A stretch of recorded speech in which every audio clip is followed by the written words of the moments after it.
Praise the Lord. आज की सुबह के लिए हम प्रभु का धन्यवाद करते हैं कि हम फिर एक बार प्रभु यीशु मसीह की आराधना करने के लिए और सेवा करने के लिए उसके सामने, उसके सन्मुख उपस्थित है। प्यारो, ये विषय जो आज हम समझने जा रहे हैं ये बहुत आसान है, सादा है, लेकिन हमारे आत्मिक जीवन को और ज़्यादा मजबूत कर सकता है। ऐसे विषय को आज हम जानेंगे। जैसे आज हमारा विषय है, तो जीवित कैसे रहोगे। जी हाँ, ये वचन का शीर्षक है आज का, तो जीवित कैसे रहोगे। एक प्रश्न है, एक प्रश्नार्थक चिन्ह है, तो जीवित कैसे रहोगे। दरअसल ये सवाल संसार पूछ रहा है, हर आम व्यक्ति से, आम विश्वासियों से, आम आदमी से ये सवाल पूछा जा रहा है। ये संसार का माहौल, ये संसार की रूपरेखाएं और ये संसार में जितनी बातें चल रही, जितने बदलाव चल रहे हैं, वो एक सवाल इंसान से कर रहा है, विश्वासियों से भी कर रहा है। भैया, आप जीवित कैसे रहोगे। ये माहौल है, ऐसी बीमारियां चल रही है, ये प्रॉब्लम चल रहा है, खाने में मिलावट आ रही है, चीजें में ये हो रहा है, वातावरण में बदलाव आ रहा है, तो जीवित कैसे रहोगे। एक बहुत बड़ा सवाल है। और इस संसार में जीवित रहने के लिए हर इंसान बड़ी जद्दोजहद कर रहा है, लड़ रहा है सिर्फ एक बात के लिए कि मैं जीवित रहूं, मैं अपने दिन बढ़ा लूं, मैं अपने साल बढ़ा लूं, मैं अपनी आयु बढ़ा लूं, और मैं ज्यादा टाइम इस धरती पर जीना चाहता हूं। मैं आनंद का जीवन जीना चाहता हूं, मैं सुख का जीवन जीना चाहता हूं। और इसलिए हर व्यक्ति एक जद्दोजहद कर रहा है, रात दिन काम कर रहा है, मेहनत कर रहा है। सुबह सुबह जो लोग, बहुत सारे लोग मैं देखता हूं, वॉकिंग करने के लिए, जॉगिंग करने के लिए, एक्सरसाइज करने के लिए निकल पड़ते। कोई बुरी बात नहीं, बहुत ही अच्छी बात है ये।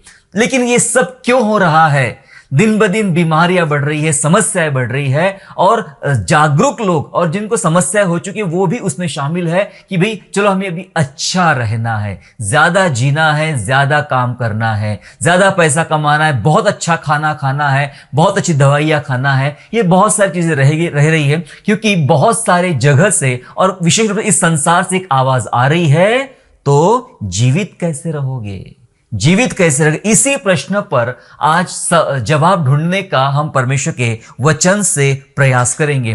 मैं आपको बाइबल के पर्सपेक्टिव से बताना चाहता हूं कि जिंदा रहना कोई कला नहीं है। जिंदा रहना कोई कला नहीं है, जिंदा रहना अनुग्रह है। हालेलुया। लोग ये सिखाते हैं कि आप रोज सुबह 6 बजे उठोगे तो आप ज्यादा टाइम दीर्घायु जी पाओगे। किसी ने कहा आप शाकाहारी बने रहो, वेजिटेरियन रहोगे तो ज्यादा लंबा टाइम जियोगे। कभी कभी ये बात हजम इसलिए नहीं होती है कि कई देशों का अलग अपना कहना है। उनके देशों में मांसाहारी लोग हैं, तब भी 100 साल तक जीना उनके लिए आम बात होती है ना। तो कौन सी बात सही है, कौन सी बात गलत है, इसका निर्णय करना कई बार बड़ा मुश्किल हो जाता है। तो लोग कहते हैं शाकाहारी बनोगे ज्यादा जियोगे, जल्दी सुबह उठोगे ज्यादा जियोगे, रात को जल्दी सो जाओगे तो ज्यादा जियोगे, आप विटामिन खाओगे, आप इस प्रकार के प्रोटीन्स खाओगे, इस प्रकार के मिनरल्स खाओगे तो आप ज्यादा अच्छे से रहोगे, है ना। मार्केट में बहुत प्रकार की दवा, ये फल खा लो, ये सब्जी खा लो, ये ऐसा कर लो, वैसा कर लो, आपकी उम्र बढ़ जाएगी, आप जवान जैसे दिखना शुरू हो जाएंगे।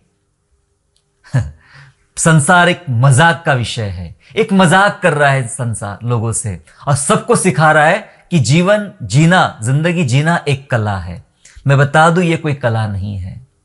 कई लोग ऐसे हैं जो सुबह उठते थे तब भी ज्यादा टाइम नहीं जी पाए, कई ऐसे थे जो शाकाहारी भी थे तब भी ज्यादा टाइम नहीं जी पाए, और कई ऐसे जिनको खाना तक नहीं मिला तब भी लंबा समय जिए। हालेलुया। प्यारो, इसलिए मैं कह रहा हूं, जीवन जीना या जिंदा रहना कोई कला नहीं है, जिंदा रहना परमेश्वर का अनुग्रह है। जब तक परमेश्वर का अनुग्रह आपके ऊपर में है तब तक आप जीवित रह सकते हो, चाहे कैसा भी माहौल हो, परिस्थितियां कैसी भी हो। जीवन और मृत्यु केवल प्रभु के हाथ में है और जीवित रखना परमेश्वर के हाथ में है। देखो, प्रभु यीशु मसीह का एक कथन था बाइबल में। जब हम यूहन्ना के सुसमाचार में बातें पढ़ते हैं तो यूहन्ना का सुसमाचार बहुत ही अद्भुत सुसमाचार है, और इस सुसमाचार में बहुत अलग अलग बातें हैं, लेकिन एक मुख्य बात यह भी है कि वहां 7 I Ams यानी 7 मैं हूं, 7 मैं हूं, ये बातें यीशु ने कहा कि मैं हूं, 7 मैं हूं। और उन 7 मैं हूं में से 3 मैं हूं ऐसे हैं जहां यीशु जीवन की बात करता है। वो जीवन की बात करता है पुनरुत्थान और जीवन मैं ही हूं। जीवन की बात करता है, वो जीवन की बात करता है कि मार्ग सत्य और जीवन मैं ही हूं। वो बात कर रहा है इस वचन में जो हम पढ़ने जा रहे हैं अभी, यूहन्ना का 6वां अध्याय और वचन 35 में, gospel of John chapter 6 and verse 35 ऐसा कहता है, 35 वर्स कहता है, यीशु ने उनसे कहा, जीवन की रोटी मैं हूं। जीवन की बात हो रही, जीवन की रोटी मैं हूं, जो मेरे पास आएगा वह कभी भूखा ना होगा, और जो मुझ पर विश्वास करेगा वह कभी प्यासा ना होगा। हालेलुया। बाइबल बात कर रही है, जीवन की रोटी मैं हूं, अगर मेरे पास कोई आएगा, मुझे खाएगा, जिंदगी भर उसे भूख नहीं लगेगी और जिंदगी भर उसे प्यास नहीं लगेगी, वो ऐसा तृप्त हो जाएगा। यीशु जी कहते हैं कि आओ, जिसके पास रुपया नहीं है वो भी आके मोल ले जाओ, मैं तुम्हें जीवन का जल दिए जाता हूं, ये पीने के बाद दोबारा प्यास नहीं लगेगी। सामरी स्त्री के पास यीशु गया और कहा, अगर तू जानती तुझे कौन पानी मांग रहा है तो तू उल्टा उससे पानी मांगती, मतलब मुझसे पानी मांगती, और मैं तुझे जीवन का जल देता। ये कुएं का पानी पीकर जो तुम्हारे बाप दादा याकूब ने खोदा था, इसका पानी पीकर तुम मर जाओगे एक न एक दिन, लेकिन जो जल मैं तुम्हें पिलाऊंगा उससे तुम कभी भी नहीं मरोगे, अनंत काल तक जीवित रहोगे। यीशु कहना चाह रहे हैं, यीशु का कथन यह है कि जीवन मैं हूं, जीवन मैं हूं, जीवन की रोटी मैं हूं। दरअसल यीशु मसीह बता रहे हैं कि मैं, यीशु जो है एक आधार है, मतलब आहार है। जी हां, यीशु एक आहार है जो आत्मिक जीवन का विकास करता है। सबसे ज्यादा जरूरी बात पता है क्या है? बाहर से फिट होना जरूरी नहीं है, जरूरी यह है कि आप अंदर से फिट हो, अंदर से फिट हो, अंदर से आप कैसा महसूस करते हो वो ज्यादा जरूरी होता है। शरीर का आदमी शरीर की बातें देखेगा, आत्मा का आदमी आत्मा की बातें देखेगा। याद रखना है हमें, प्रभु यीशु मसीह एक आहार है, भोजन है, आहार है जिसके द्वारा भीतर का जीवन, आत्मिक जीवन, और जो ज्यादा मजबूत होता है, ज्यादा विकास करता है, ज्यादा डेवलप हो जाता है। इसलिए यीशु ने कहा, मुझे अपने अंदर लो, मुझे खाओ, मुझे ग्रहण करो, मैं जीवन हूं। अगर तुम्हारा आत्मिक जीवन में जीवन रहेगा तो भौतिक जीवन यूं ही चल पाएगा। टीवी पर बीच में एक ऐड आता था, कोई प्रोडक्ट का ऐड था, वो कहता था ऐसा, उसका स्लोगन ऐसा था, जो अंदर से फिट वो बाहर हिट। मतलब जो व्यक्ति अंदर से ज्यादा फिट महसूस करता है, बाहर तो उसको देखना ही नहीं पड़ता है। तो अंदर का जीवन, भीतरी जीवन बहुत मायने रखता है। यदि वो आपका मजबूत है तो आप बाहरी जीवन में चाहे जैसी भी हालात हो, जैसी भी परिस्थिति हो, उसमें आप लड़ पाओगे, उसमें आप जी पाओगे। और संसार जो हमसे सवाल पूछ रहा है, तो जीवित कैसे रहोगे, इस सवाल का जवाब मैं आपको अभी परमेश्वर के वचन से हम ढूंढने का प्रयास करेंगे। मैं आपको एक बात बताना चाहता हूं, जीवित रहने का सबसे बड़ा एक सोर्स है बाइबल में। अगर आप विश्वासी हैं, आप प्रभु यीशु मसीह पर विश्वास करते हैं, परमेश्वर की बातों को जानते हैं, तो ये सोर्स के बारे में आपको जानकारी होना ही चाहिए। जी हां, इस सोर्स के बारे में आपको जानकारी होना ही चाहिए। और जीवित रहने का सबसे बड़ा सोर्स जो है, आज बाइबल हमें बता रही है। आइए मेरे साथ पढ़ेंगे। वैसे आपने बहुत पहले भी पढ़ चुके हैं और मैं भी कई बार आपको बता चुका हूं, फिर पढ़ेंगे एक बार। हम निकालेंगे व्यवस्था विवरण उसका 8वां अध्याय, व्यवस्था विवरण उसका 8वां अध्याय निकाल लेंगे और वचन 3, ड्यूटेरोनॉमी चैप्टर 8 एंड वर्स 3, जहां ऐसा लिखा है, उसने तुझको नम्र बनाया और भूखा भी होने दिया, फिर वह मन्ना जिसे न तू और न तेरे पुरखा ही जानते थे, वही तुझको खिलाया, इसलिए कि वह तुझको सिखाए कि मनुष्य केवल रोटी ही से नहीं जीवित रहता, परंतु जो वचन यहोवा के मुख से निकलते हैं उनसे वह जीवित रहता है। यस, प्रभु का वचन कह रहा है, मनुष्य केवल रोटी से, भोजन से, सांसारिक भोजन से ही जीवित नहीं रहता है ना। कभी कभी लोग मजाक का विषय बनाते, मजाक करते, पर मजाक में भी बहुत बातें हो जाती है। मेरा एक दोस्त था, हम एक मीटिंग में थे, सभा में थे और खाना खाने इकट्ठा थे, और हम खाना खाने की लाइन में खड़े, तो पता चला कि वहां पर आज सिर्फ चावल मिलने वाला है, चावल ही है। और शायद उसको चावल पसंद नहीं था, और किसी और को भी चावल पसंद नहीं था। तो वो बातचीत करते करते मजाक में कहता है कि देखो, मनुष्य केवल रोटी से नहीं चावल से भी जिंदा रहता है। तो मजाक कर रहा था। दरअसल उसे समझ में नहीं आ रहा था कि मैं क्या कर रहा हूं। मैं ये बात बताना चाहता हूं, भले ही वो मजाकिया बात है, पर वो बात जानता है कि मनुष्य रोटी से जिंदा रहेगा नहीं। इसका यह मतलब नहीं कि चावल से जिंदा रहेगा, नहीं। चावल, रोटी, पिज्जा, पास्ता, क्या खाना है खा लीजिए, वो सब इसमें आ गया। वो कह रहा है, इन बातों से तुम जीवित नहीं रहोगे, इन बातों से तुम जीवित नहीं रहोगे। अगर जीवित रहने तो उसका सबसे बड़ा सोर्स है परमेश्वर के मुंह से निकलने वाला वचन, वो वचन आपको जिंदा रखता है। हालेलुया। इस संसार की ना कोई दवाइयां, इस संसार का ना बेहतर से बेहतर खाना, बेहतर से बेहतर फल या बेहतर से बेहतर कोई चीजें आपको जीवित नहीं रख सकती है। केवल परमेश्वर का वचन आपको जीवित रख सकता है। इसलिए वचन पर ज्यादा ध्यान दे, वचन को ज्यादा खाए, वचन के अनुसार चले, तो वचन आपको इस संसार में लड़ने योग्य बनाएगा, वचन आपको मजबूत बनाएगा, वचन आपको जिंदा रहेगा। मैं कुछ उदाहरणों के साथ आपसे बात करना चाहूंगा आज।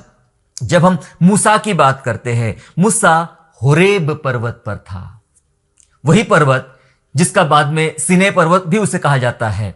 होरेब के बारे में बहुत अच्छी बातें बाइबल में है। होरेब पर्वत पर था मूसा, और होरेब पर्वत पर था, ये वही पर्वत जहां परमेश्वर ने उसे दर्शन दिया कि जिस स्थान पे तो खड़ा है, ये परमेश्वर की जगह है। ये वही पर्वत जहां पर परमेश्वर उससे बात करता था। ये होरेब पर्वत जिसको बोला जाता है, ये परमेश्वर का पर्वत है, जहां से परमेश्वर ने मूसा को 10 आज्ञाएं दिया। और ये वही पर्वत है जहां से बहुत सारे जो इंस्ट्रक्शंस जो थे, जो इजरायलियों के लिए थे, वो सारे इंस्ट्रक्शन होरेब पर्वत से दिए। लेकिन पता है आपको, ये वो समय की बात जब 40 दिन 40 रात मूसा परमेश्वर के सन्मुख खड़ा है, और वो भी भूखा और वो भी प्यासा।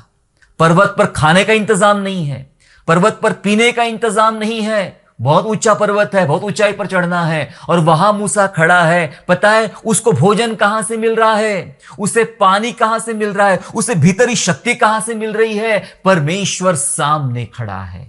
हालेलुया। परमेश्वर सामने खड़ा है, और सामने खड़ा परमेश्वर उससे वो सारी ऊर्जा, वो सारी ज्योति सामर्थ उसे प्रदान कर रहा है, जो शायद भोजन के द्वारा मिलती है, वो पानी के द्वारा मिलती है, वो सारी शक्ति परमेश्वर प्रदान कर रहा है। और इतनी शक्ति, इतनी ताकत थी कि जब मूसा उन 40 दिनों के बाद जब नीचे उतरता है, तो बाइबल सिखाती है कि मूसा का चेहरा सूख गया था, है ना?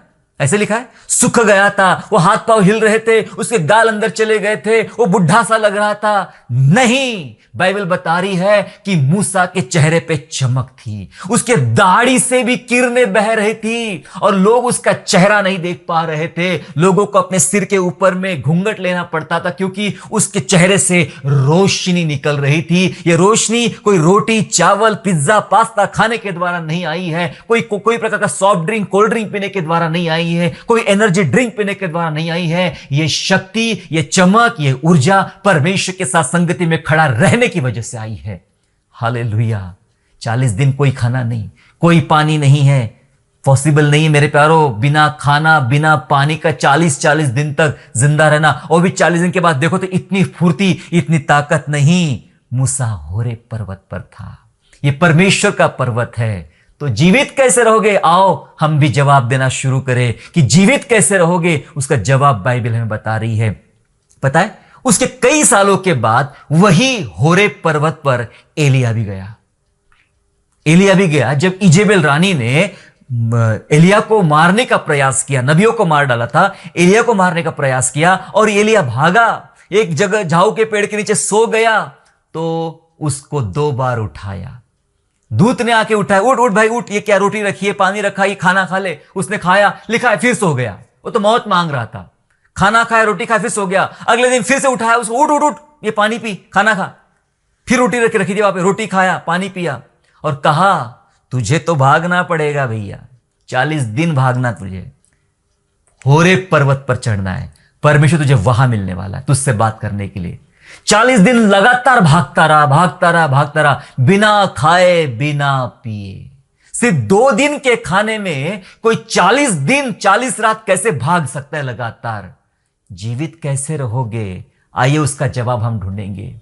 ऐसी घटना नया नियम में जो प्रभु यीशु मसीह 40 दिन की परीक्षा में था, और 40 दिन तक भूखा और प्यासा रहा। 40 दिन भूखा प्यासा रहा, और शैतान उसकी परीक्षा कर रहा था। मैं आपको बताना चाहता हूं वो कैसे वहां जीवित रहा। आइए इन्हीं सब बातों पर हम लोग बात करेंगे, कैसे वो निराहार रहकर भी इतना पाप शक्तिशाली और पावरफुल बना रहा। इन बातों पर आइए परमेश्वर के वचन से बात करेंगे। यही बात हम आज प्रभु के वचन सीखने जा रहे हैं कि जीवित रहने का सबसे बड़ा सोर्स क्या है। ये 3 परमेश्वर के लोगों के विषय में, प्रभु के पुत्र के बारे में हमने बात किया। इन्हीं तीनों पर हम चर्चा करेंगे, बातें करेंगे और जानेंगे कि हमारे जीवित रहने का कारण क्या है। जो सवाल हमसे पूछा जा रहा है, तो जीवित कैसे रहोगे, आइए उसका जवाब हम बाइबल से देखें और परमेश्वर की महिमा करेंगे। तो सवाल यही है, जी हां, सवाल यही है कि जीवित कैसे रहोगे। आइए अब जानते हैं कि ये परमेश्वर के लोग जीवित कैसे रहे। ये परमेश्वर के लोग मूसा, एलिया, यीशु प्रभु और भी लोग बाइबल ने कहा। आज हम 3 ही लोगों के बारे में बात करेंगे। ये लोग, परमेश्वर के लोग जीवित कैसे रहे। सबसे पहले मूसा की बात करेंगे। मूसा 40 दिन 40 रात जब परमेश्वर की उपस्थिति में खड़ा है, इसका क्या कारण है? क्या कारण है उसे भूख नहीं लगी? क्या कारण है कि कमजोर नहीं हुआ? क्या कारण है कि वो मरा नहीं, वो बीमार नहीं पड़ा? पता है क्यों? क्योंकि वह परमेश्वर की योजना में खड़ा था। हालेलुया। जीवित रहने का कारण बता रहा आपको मैं, कैसे जीवित रहा जा सकता है एक विश्वासी होने के नाते। मूसा परमेश्वर की योजना में खड़ा था। ये परमेश्वर की योजना थी कि मूसा उस पर्वत पर खड़ा हो जाए, मूसा परमेश्वर के सामने खड़ा हो जाए। और परमेश्वर की योजना थी कि मूसा का चुनाव करके, मूसा के माध्यम से, मूसा के द्वारा परमेश्वर इजरायलियों से बातें करे, उन्हें वो आज्ञा पहुंचाए, उन्हें वो इंस्ट्रक्शन पहुंचाए और उनको जीने के लिए जो रास्ते मिलना है, प्रभु बताने वाला है, वो तमाम रास्ते बताए। तो ये योजना थी परमेश्वर की। यही योजना के अंतर्गत मूसा उस योजना में खड़ा था कि प्रभु मैं तैयार हूं आपकी योजना में। हालेलुया। वो योजना में खड़ा रहा, इसलिए उसे भूख ना लगी और इसीलिए उसे प्यास ना लगी। मैं बताना चाहता मेरे प्यारों आपको कि जब कभी आप परमेश्वर की योजना में खड़े रहते हैं, सुनिएगा, जब कभी आप परमेश्वर की योजना में खड़े रहते हैं, मैं बता देना चाहता हूं, उस समय संसार का भोजन, संसार की चीजें, संसार की तमाम बातें आप पर कोई असर नहीं डाल सकती है। ना आपको भूख लगेगी, ना आपको प्यास लगेगी।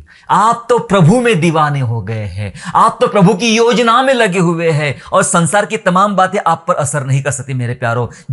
जब हम परमेश्वर की योजना का भाग होते हैं, सुनिएगा, जब हम परमेश्वर की योजना का भाग होते हैं, तब परमेश्वर हमें जीवित रखता है। जब हम परमेश्वर की योजना का भाग होते, एक जांचिए अपने आप को, क्या मैं परमेश्वर किसी योजना का एक भाग हूं? क्या मुझे परमेश्वर ने अपनी योजना के निमित्त चुना है? क्या मेरे द्वारा वो कुछ करना चाहता है? मेरे जीवन के द्वारा वो कुछ करना चाहता है? क्या मैं उसकी योजना का भाग हूं?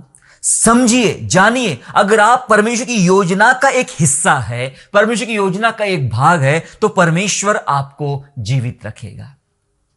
फिर कोई भी वस्तु आपको जीवित नहीं रख सकती। हमने क्या पढ़ा कि परमेश्वर के मुंह से निकलने वाले वचनों से परमेश्वर के लोग जीवित रहेंगे। तो कैसे उसी की बात करो, कैसे कि बिना खाए लेकिन प्रभु के वचन से हम जीवित रहेंगे। वो है उसका उदाहरण बाइबल बता रही है हमें कि यदि आप परमेश्वर की योजना का एक भाग बनते हो, परमेश्वर की योजना का हिस्सा बनते हो, तो परमेश्वर आपको जीवित रखेगा। हालात कैसे भी हो, घर में खाने को हो ना हो, चीजें हो ना हो, आपको अच्छा खाना मिल रहा है या मिलावटी खाना मिल रहा है, आपको अच्छा पानी मिल रहा है, मिलावटी पानी मिल रहा है, उससे कोई फर्क नहीं पड़ता। लेकिन क्या आप परमेश्वर की योजना का एक भाग हो? देखो, प्रभु यीशु मसीह ने 70 चेलों को भेजा और भेजते समय और भी चेले भेजे। भेजते समय क्या किया उसने? चेलों को भेजते समय उनके पास से तमाम सामान रख लिया, उनका बैग, उनका टिफिन, उनका बटवा, उनके जूते, उनकी लाठी, सब रख लिया और बिना सामान से उनको सेवकाई में भेज दिया। और वे सेवा करने के लिए, सुसमाचार सुनाने के लिए, बीमारों को चंगा करने के लिए यीशु के नाम से निकल पड़े। और कई दिनों के बाद जब वे लौट कर आए तो प्रभु यीशु मसीह ने एक सवाल पूछा, क्यों भाई, तुम्हें किसी बात की कमी पड़ी क्या? क्योंकि सारा सामान तो मैंने रख लिया था, मैंने तुम्हें दिया ही नहीं, बिना सामान का भेज दिया था। टिफिन भी तुम्हारा यही था, कपड़े तुम्हारे यही थे, जूते तुम्हारे यही थे, तो तुम्हें कोई कमी पड़ी क्या? तब चेलों ने जवाब दिया, नहीं प्रभु, तेरे नाम से बहुत बड़े बड़े काम हमने देखे हैं, तेरे नाम से बड़े काम होते हुए देखा, हमें किसी बात की घटी नहीं हुई है। पता है क्यों घटी नहीं हुई? जबकि सारा सामान छोड़ के भेजा। यीशु मसीह सिखाना चाह रहे थे उन चेलों को कि तुम मेरी योजना का एक भाग हो। जब तुम मेरी योजना का एक भाग हो, मेरी योजना के अंतर्गत तुम जब जा रहे हो, मैं तुमको बताना चाहता हूं कि तुम्हें खाने के लिए सोचने की जरूरत नहीं है, कपड़ों के लिए सोचने की जरूरत नहीं है, जूतों के लिए सोचने की जरूरत नहीं है, पैसों के लिए सोचने की जरूरत नहीं है। तुम मेरी योजना का एक भाग हो, तुम परमेश्वर के वचन से जिंदा रहोगे। मूसा परमेश्वर की योजना में खड़ा था, इस कारण मूसा जीवित रहा। 40 दिन के बाद भी जब आप उसे देखते हैं तो उसके चेहरे से, दाढ़ी से रोशनी थी, चमक थी। मेरे प्यारो, परमेश्वर योजना को पूरा परमेश्वर की योजना को पूरा करने के लिए परमेश्वर ने हमारा चुनाव किया है। यूं ही नहीं आया। क्या लगता है आपको कि प्रभु के राज्य में कुर्सियां रखी थी और 10 कुर्सियां खाली थी तो उसको भरने के लिए हमको बुलाया गया? नहीं, यूं ही नहीं बुलाया। बहुत योजना के साथ आपका और मेरा चुनाव, बहुत योजना के साथ। यूं ही कचरे समान भीड़ में हम नहीं आए हैं मेरे प्यारो। बहुत खास उद्देश्य है। अपने चुने जाने के उद्देश्य को जाने कि प्रभु ने कैसे चुना। क्या मैं प्रभु की योजना का एक हिस्सा हूं? यस, आपका और मेरा चुनाव बहुत योजना के साथ हुआ। देखिए वचन क्या कहता है। दरअसल यह वचन तो परमेश्वर ने पौलुस के विषय में कहा था, लेकिन आज भी यह वचन हम सबके लिए उतना ही लागू होता है। प्रेरितों के काम 9वां अध्याय और वचन 15, book of Acts chapter 9 and verse 15 ऐसा कहता है, परंतु प्रभु ने उससे कहा कि तू चला जा, क्योंकि यह तो अन्य जातियों और राजाओं और इजरायलियों के सामने मेरा नाम प्रकट करने के लिए मेरा चुना हुआ पात्र है। पौलुस के बारे में था, अन्य जातियों के सामने, इजरायलियों के सामने और राजाओं के सामने मेरा नाम प्रकट करने के लिए मेरा चुना हुआ पात्र है। मैंने उसको चुन रखा है। यस, वो परमेश्वर की योजना में है, इसलिए तकलीफ नहीं है। और पौलुस की तकलीफ आप जानना चाहते हो? पढ़े कुरिन्थियों को, फिलिपियों को, गलातियों को पढ़ने का प्रयास कर, समझ में आएगा आपको कितना टाइम पौलुस जेल में था, कितना टाइम उसको जेल में रहना पड़ा, कीचड़ की जेल, खतरनाक जेल, कितना टाइम भूखा रहना पड़ा। तो एक जगह कहता है कि हम पर तो मृत्यु की आज्ञा हो ही चुकी थी, कहता है हमें प्रभु ने बचाया और आगे भी बचाता रहेगा। कितनी बार जंगल से गुजरा, जंगली जानवरों ने हमला किया, टोकनी में बिठाल के नीचे दीवार से नीचे रख दिया गया, पथराव किया गया, बेटे मारी गई, कोड़े मारे गए, और कितना कितना संकट, कितने दुखों से जहाज पे चढ़ा, जहाज टूट गए, कितने कितने संकट से गुजरा। पता है कितने दिन खाना नहीं मिला, चीजें नहीं मिली, अच्छा वातावरण नहीं मिला। पता है क्यों? उसके बावजूद भी वो जीवित रहा, स्ट्रांग रहा। पता है क्यों? क्योंकि पौलुस परमेश्वर की योजना का एक भाग था। उसके बारे में लिखा है, मैंने चुन लिया इजरायलियों के सामने, अन्य जातियों के सामने और राजाओं के सामने मेरा नाम प्रकट करने के लिए मैंने चुन रखा है। योजना का भाग है। आप और मैं ऐसे ही परमेश्वर की योजना का एक भाग है। मैं आपको कह रहा हूं मेरे प्यारो, आपका ध्यान मैं बिल्कुल भी संसार की तरफ, संसार की वस्तु चीजों की तरफ आकर्षित नहीं करना चाह रहा हूं। आजकल बहुत सारे हमारे विश्वासी भाई बहने बस संसार में निकल पड़े, खाना पीना, पैसे, वस्तु, इन्हीं में लग चुके हैं। मैं बताना चाह रहा हूं, आप परमेश्वर की योजना में खड़े रहे, आप जिंदा रहेंगे। आपको डरने की जरूरत नहीं है, आप जिंदा रहेंगे। मूसा ऐसा ही परमेश्वर की योजना में खड़ा था। मैंने दूसरी बात कहता है एलिया के विषय में। जी हां, मैंने दूसरी बात कहते हैं एलिया के विषय में। एलिया जो इजेबेल रानी से भागा क्योंकि उसे मारने का फरमान निकाला गया था और रास्ते में था, और रास्ते में क्या हुआ पढ़ेंगे, थोड़ा पढ़ ले मेरे साथ में। पहला राजा निकाल लेंगे, पहला राजा और वचन अध्याय 19वां, पहला राजा, first king chapter 19 and verse 4 to 8, 4 से 8 तक पढ़ेंगे, जहां ऐसा लिखा है, और आप जंगल में एक दिन के मार्ग पर जाकर एक झाऊ के पेड़ तले बैठ गया। वहां उसने यह कहकर अपनी मृत्यु मांगी कि हे यहोवा, बस है, अब मेरा प्राण ले ले, क्योंकि मैं अपने पुरखाओं से अच्छा नहीं हूं। वह झाऊ के पेड़ तले लेटकर सो गया, और देखो एक दूत ने उसे छूकर कहा, उठकर खा। उसे दृष्टि करके क्या देखा कि मेरे सामने सिरहाने पत्थरों पर पकी हुई एक रोटी और एक सुराही पानी धरा है। तब उसने खाया और पिया और फिर लेट गया। दूसरी बार यहोवा का दूत आया और उससे छूकर कहा, उठकर खा, क्योंकि तुझे बहुत भारी यात्रा करनी है। तब उसने उठकर खाया पिया और उसी भोजन से बल पाकर 40 दिन रात चलते चलते परमेश्वर के पर्वत होरेब को पहुंचा। हालेलुया। How is possible? 2 बार के खाने में आप 40 दिन 40 रात लगातार चल रहे, वो भी पर्वत, नॉर्मल जमीन नहीं है, पर्वत, बहुत ऊंचा पर्वत है, होरेब पर्वत। 40 दिन 40 रात मात्र 2 टाइम के खाना। क्या अद्भुत खाना था ये, क्या चमत्कारिक खाना था ये। नो, उसके पीछे का रहस्य हमें जानना पड़ेगा। क्यों ये 2 टाइम के खाने, ये इनके जो उपवास थे, एलिया, मूसा, प्रभु यीशु मसीह, इनके जो उपवास थे कोई साधारण उपवास नहीं थे, ये साधारण बातें नहीं थी, कुछ खास थे। मैंने मूसा के बारे में बताया कि मूसा परमेश्वर की योजना में खड़ा था, इसलिए भूख अपना असर उस पर नहीं कर पाई, प्यास अपना असर उस पर नहीं कर पाई। एलिया के बारे में बात कर रहा हूं, कहां जा रहा है एलिया? लिखा है परमेश्वर के पर्वत होरेब को जा रहा है, क्योंकि परमेश्वर उस सिनाई पर्वत से, होरेब पर्वत से बात करता था और परमेश्वर ने एलिया से बात किया।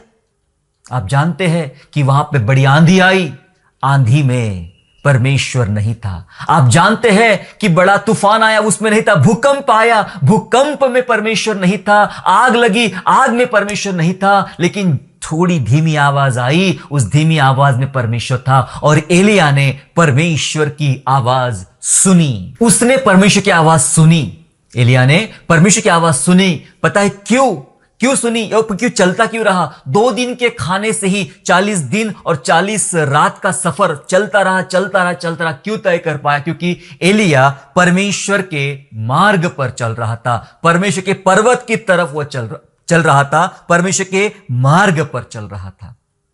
जी हां, जब आप परमेश्वर के मार्ग पे चलते हो, जब आप परमेश्वर के रास्ते पर चलते हो, तो आप पर किसी भी प्रकार की वो बातें, जो संसार की बातें, जो आपको जीवित रखने का प्रयास करती है, खाना पीना, चीजें, वस्तु, तमाम चीजें आपको जीवित रखने का प्रयास करती है, इनका असर आपके ऊपर नहीं हो सकता, क्योंकि आप परमेश्वर के मार्ग पे चल रहे हो।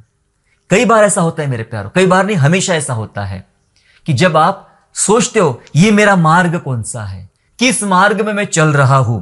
प्यारो, हमारे जीवित रहने की निर्भरता हमारे रास्ते के चुनाव पर है। आप कौन सा रास्ता चुना है? आपने यदि संसार का रास्ता चुना है, यह रास्ता हर 10 मिनट में आपको भूखा कर देगा, यह रास्ता हर 10 मिनट में आपको ललायित कर देगा, व्याकुल कर देगा, संसार का अभिलाषी बना डालेगा, ये संसार का रास्ता। लेकिन यदि आप परमेश्वर के रास्ते पे चलना शुरू कर दिया है, कौन सा रास्ता आपने चुना है? ये रास्ते पे कठिनाइयां बहुत है, पत्थर बहुत है, कांटे बहुत है, तकलीफें बहुत है, पीड़ाएं बहुत है। कोई आम बात नहीं है, बहुत तकलीफें हैं, लेकिन इस रास्ते में जीवन है। यीशु ने कहा जीवन मैं ही हूं, मेरे मार्ग पे चल। जब आप परमेश्वर के मार्ग पे चलते, यीशु ने कहा मार्ग मैं हूं।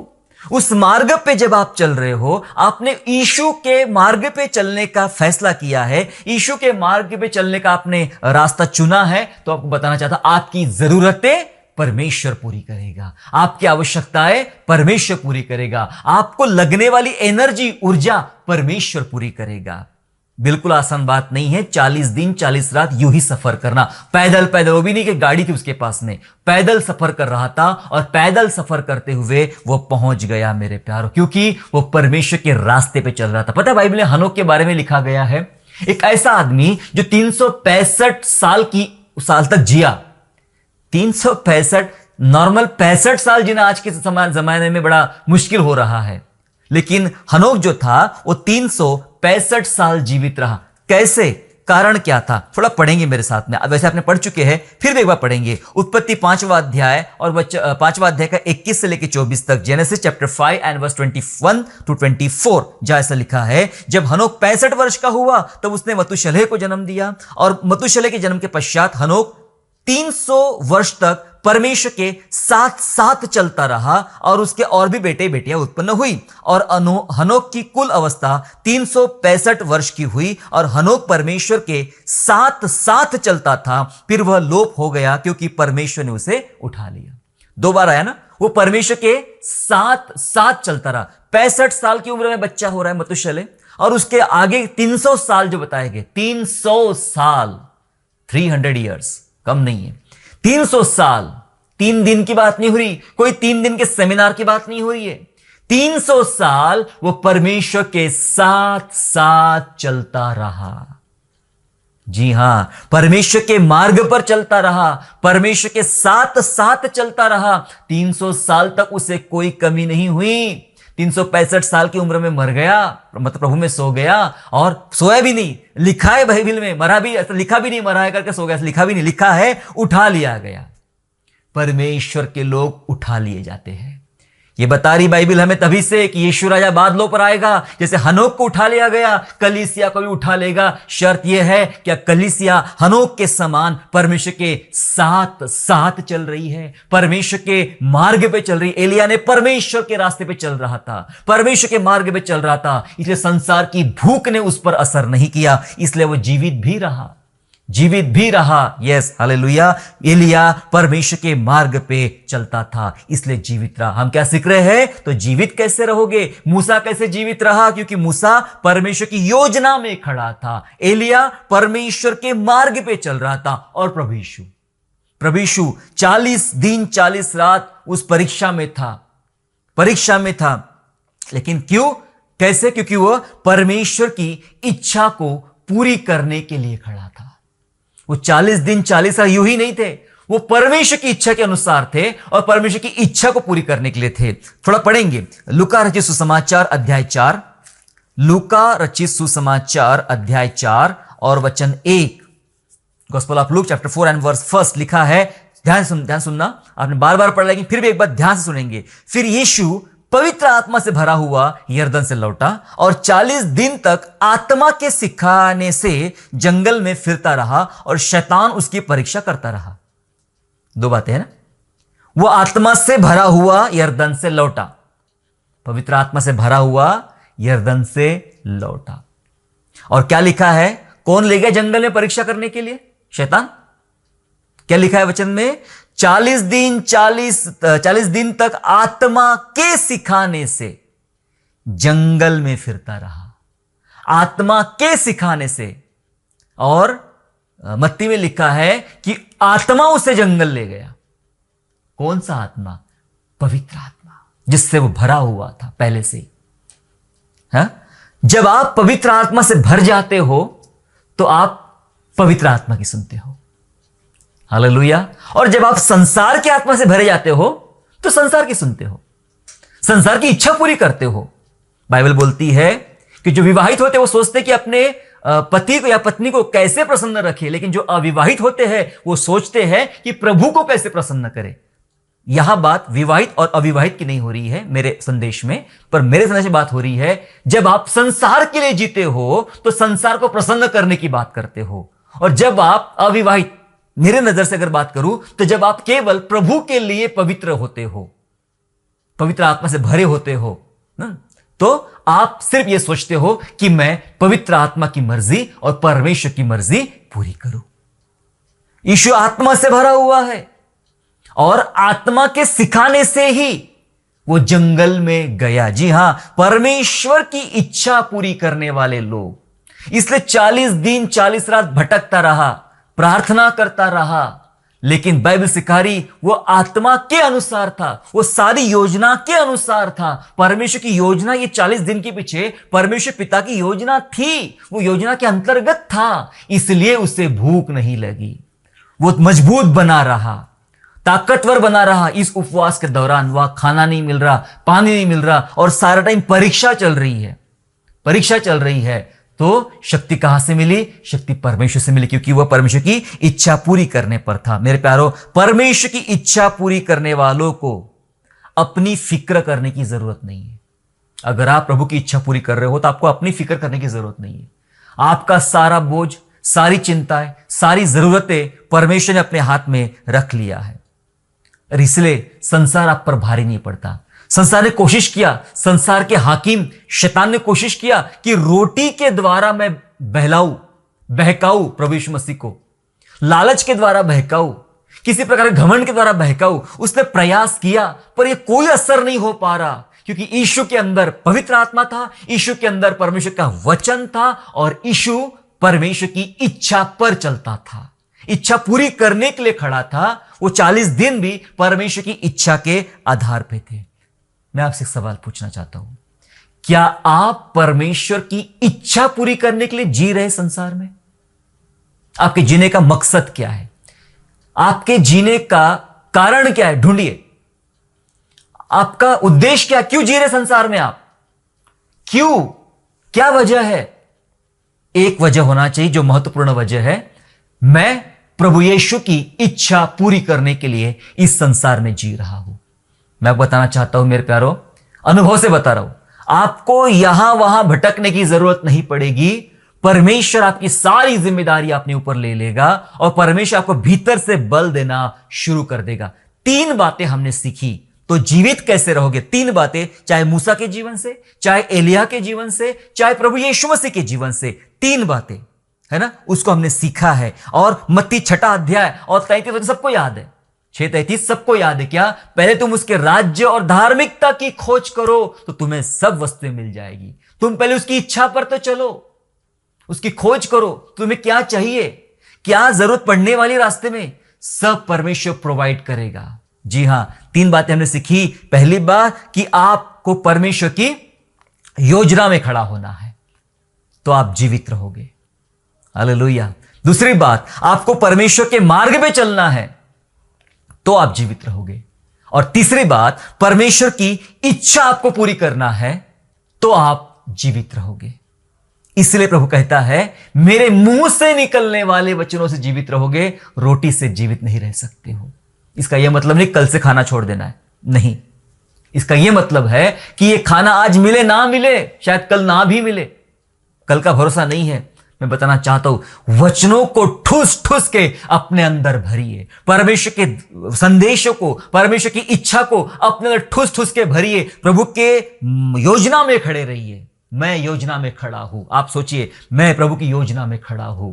आप सोचिए, मैं परमेश्वर के मार्ग में चल रहा हूं। आप यकीन कीजिए अपने आप पर कि मैं परमेश्वर की इच्छा पर चल रहा हूं। आपको ज्यादा सोचने की जरूरत नहीं है, ज्यादा ललायत होने की जरूरत नहीं है, ज्यादा परेशान होने की जरूरत नहीं है। आप जीवित रहोगे, और जब परमेश्वर आपको जीवित रख सकता है तो इस दुनिया में कोई नहीं जो आपको नाश कर सके। इस दुनिया में कोई नहीं जो आपको खत्म कर सके या आपको मार डाल सके। कोई वस्तु, कोई खाने की वस्तु, पीने की वस्तु आपको जीवित नहीं रख सकती, केवल परमेश्वर का वचन। जी हां, जीवित रहोगे केवल परमेश्वर के वचनों से। आइए वचनों को स्वीकार करें और इस वचन पर चलने के लिए प्रार्थना करें, दुआ करेंगे। पिताजी, यीशु के नाम से आपका हम धन्यवाद करते पिता, आपको कि आपने हमें सिखाया कि मनुष्य रोटी से नहीं परमेश्वर के वचन से जिंदा रहता है। यस पिता राजा, हमने सीख लिया कि मूसा परमेश्वर की योजना में था, इस कारण इतने दिन भी पिता राजा वो आपसे शक्ति पाता रहा। हमें सीखा कि हम कैसे आपकी योजना में खड़े रह सकते हैं। प्रभु, एलिया 40 दिन 40 रात लगातार चल रहा, उसे भूख नहीं लग रही, केवल 2 दिन के खाने से। पिताजी, वो 2 दिन का खाना नहीं था, वो परमेश्वर का अनुग्रह था। पिता प्रभु धन्यवाद, वही अनुग्रह हमें दीजिए, वही ताकत हमें दीजिए ईश्वर राजा, कि हम संसार के मार्ग पे नहीं लेकिन परमेश्वर के मार्ग में चलेंगे तो प्रभु वो बल, वो शक्ति, पवित्र आत्मा हमें देगा। उसी आत्मा में हम चलेंगे, हम भयभीत नहीं होंगे। यीशु के जैसे पिता परमेश्वर में परमेश्वर की इच्छा पूरी करने वाले बना पिता, कि जिसके द्वारा पिता परमेश्वर हम सचमुच बल प्राप्त करने वाले बने, ललायत ना हो, व्याकुल ना हो, लेकिन परमेश्वर की शक्ति प्राप्त करे और प्रभु की मर्जी पूरी करे। धन्यवाद, हम जानते सिर्फ और सिर्फ आपके वचन से और आपकी आज्ञाओं से और आपके नियमों से पिता हम जीवित रहेंगे। पिता, यही जवाब हम संसार को देना चाहते हैं, यही जवाब हम इस दुनिया को देना चाहते हैं ईश्वर राजा, कि हम केवल और केवल प्रभु के वचन से, प्रभु की शिक्षाओं से और प्रभु की आज्ञा से ही हम जीवित रहेंगे। प्रभु, हमें संभाल, हमें ताकत दे, हमें बल दे, हमें जीवित रखिए, अपनी महिमा कीजिए। धन्यवाद स्तुति करते हैं, यीशु नासरी के नाम से प्रार्थना मांगते हैं, आमीन। आशा करता हूँ आज के संदेश के द्वारा आपने आशीष प्राप्त किया है। यदि सचमुच आपने आशीष प्राप्त किया है तो इस संदेश को दूसरों के साथ शेयर कीजिए, और हमारे दूसरे भी संदेशों को सुनने के लिए हमारे चैनल को सब्सक्राइब करें और नोटिफिकेशन के लिए बेल आइकन को दबाइए। और हाँ, यीशु पर विश्वास करना ना छोड़ें, वो आपको आशीषमय स्थानों की ओर आगे ले जाएगा। God bless you all.